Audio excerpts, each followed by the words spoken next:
I liked your one idea. You said that for your goals, you go with the mutual fund.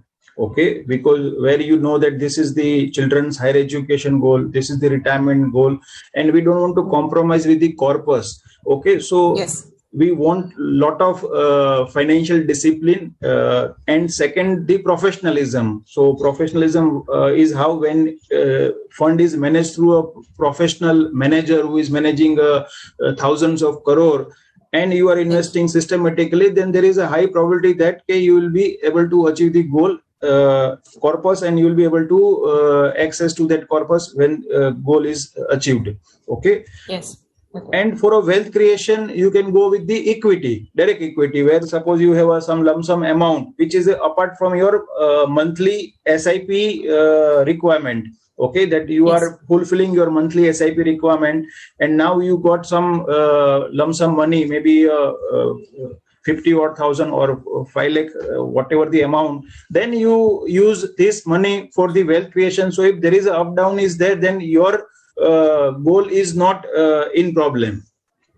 Yes. And if you want to withdraw any point of time, you can withdraw from your wealth creation portfolio, and you do not disturb your goal portfolio, which is dedicated for your retirement goal, or maybe your children's higher education goal. Yes, correct. That's the basic system that we are following. Yes, it is very good. So that's how client is very clear that yes, for a goal we have to route through our investment in SIP or through mutual fund.